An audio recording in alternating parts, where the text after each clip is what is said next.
those specific comments are. If we don't know what they are, we can't take action on them, right? We put the findings in there, right? And we don't want to talk about specifics, but there are municipalities in this immediate area that have scratched on multiple calls in the last 30 days. When I say multiple, I'm talking like 10 plus. They got dispatched for emergency and they did not get a truck on the road because they don't have enough volunteers or paid members to do that. George Clay has never scratched on a call that I can remember. And anybody can correct me if I'm wrong. No. I don't remember scratching on calls, ever. And that's because we have a thought process on who we need paid, what we're gonna do. I'm not talking 10 years, I'm talking in the last 30 days, a municipality that hasn't got a truck on the road for at least 10 calls, if not more. They have way worse problems than we have, but ours can get that bad real quick, right? There was a section in here about staffing, right? And I think this is a very, very important part, right?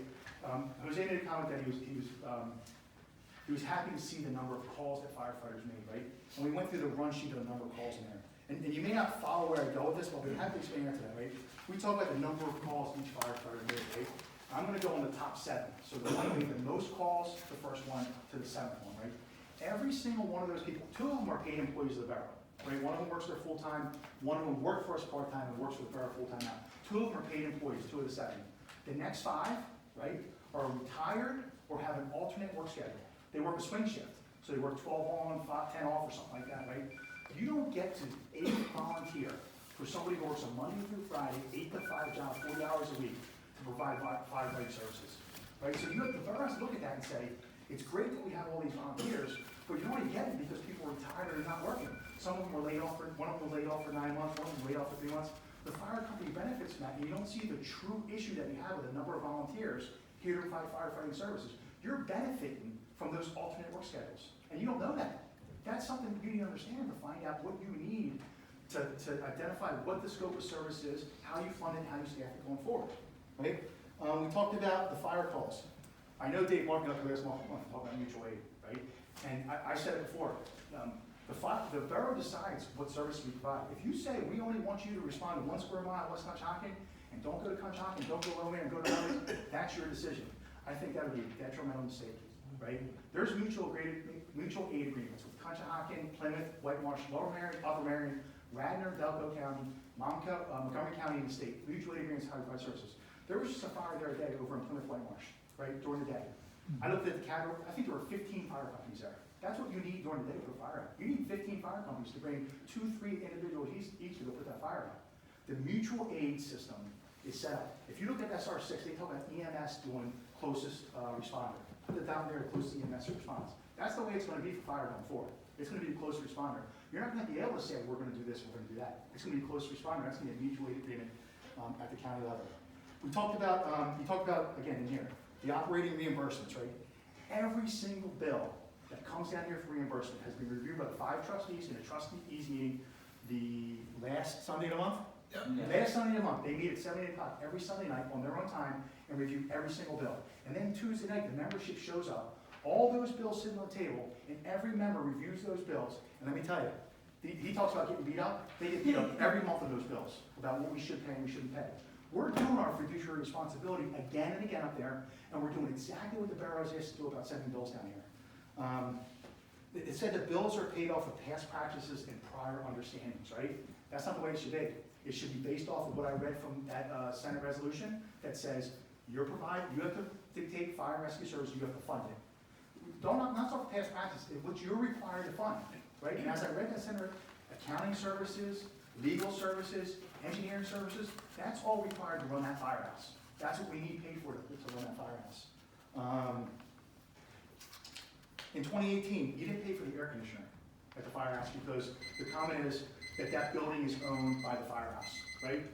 I don't know for sure, but I know there's a couple in the area that the firehouses own their buildings, right?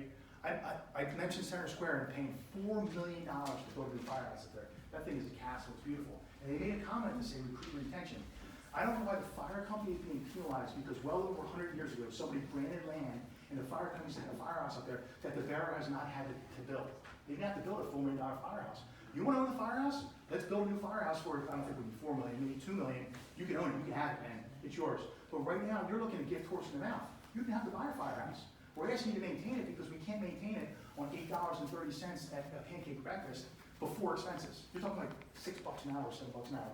You don't want to pay for engineering fees, right? Because of a construction project behind the firehouse that created a mudslide that put water on the building. And the comment is, John Fink, you need to go talk to the building owner, contractor, you need to go talk to the engineer, Panoni, and figure out how they're going to reimburse your expenses. He's a volunteer. And the comment that he made in a public safety meeting was, when a member of the public walks in here tomorrow and they say have a problem with a pothole or street letter curb, right? They don't go to Jack Cooper as the council member and say, Jack, help me fix this. They go to Mike English, the paid employee of the year. If he needs legal advice, he goes to the paid attorney of the year and do that. And if he needs engineering, he goes to the paid engineer to get services for that. It's all done by paid employees. You're asking the volunteer who's here to fight fires to go and pursue a claim against a builder and an engineer who has how many attorneys sit back in their office that are going to beat the crap out of him, right? And then when we go get an attorney, you're not going to pay for the attorney to go do that. Right in Senate Resolution 6, it says pay for legal bills. You don't want to pay for the accountant, right? Same thing. And you haven't paid for recruitment retention how many years? And we've talked about recruitment retention. That's the problem right now, recruitment retention of volunteers. You look at the age of these people. They're not getting any younger. They're not going to be here. Going forward, we expect building maintenance, engineering, accountant, recruitment retention, utilities 100%, we want all those to be paid. We think they should be paid. What this process has already done, right? We talked about the morale, right? I talked about the hall rentals up there, 30 hall rentals. We had six or eight public hall rentals last year. In 2018, we had 6 or 8 public hall rentals. Because the comment is that hall takes 40% of your expenses in the original proposal, now we put it down to 10% or something like that. We've decided, trustees decided as an organization, we're not going to rent the hall to the public anymore. We're not going to rent it out to the public, and when the revenue stream doesn't come in at $5,000 to $10,000, we have bills that are going to have to be paid. Because it's not worth, the trustees are saying, why do I want to do that if it's going to be held against me? You know, the question I ask about that is, we provide a service to the home counters and the Park and Rec. When St. Gert's gets up and running, are you guys going to charge the Park and Rec and the home counters to use that building? I mean, that's not what the intent is. That's a public building. I mean, it's the center of the borough. Everybody goes there for all these events. It should be paid for. I didn't hit on the comment about the AC, but I did this on the public safety meeting, right? That AC is in the downstairs room where the firefighters come and sit after a call. And I asked at the public safety, do you even cause a firefighter deaths? Heart attacks. Heart attacks, do you call a firefighter death? And they don't happen on the scene every time. They happen after the call at home, 12 hours after, 14 hours after, and it's all a rehab issue. That air conditioner is there. We have those firefighters if they come back from 100 degree day. They need an air conditioner. It's to support firefighting service, and the borough should pay for it.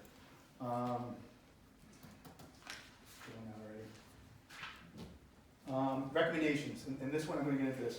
So it said proposal will only address budget allocations, right? As I said multiple times, this is beyond budget and this is beyond fiduciary responsibility. This has to be a think tank of what are we going to do for public safety, right? A statement of policy going forward. The fire company said to me, we completed 100% agree with the statement. We are following the statement right now that was given to us by council. Whether it was this council or previous council, whatever, we're doing exactly what council asked to do. If they want us to do something different, tell us in January, tell us in February. Don't come December 5th and hand us this, where we've never seen it before, right? And then come and vote on it December 11th, where we've never seen it before, and say this is the way you're going to do it going forward, and then change it after we have a meeting on the 18th, right? Here, I want to read this one from here. There are many issues left to address that council is advised to undertake as soon as possible. That was from December 5th. We're January what? As soon as possible to me isn't 2 months. It's not 3 months, it's not 6 months, right? If it's that much of a concern, we should have acted on it already, right?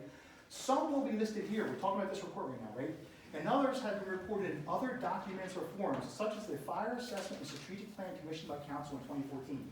That's the plan that I referenced earlier. I'll go back and read that again and talk about defining the scope of services the borough is responsible for and for funding, right? Sit down and have that conversation with us, with the leadership, and tell us what works and what doesn't work, and we come to an agreement on it, right? This one hurt me bad.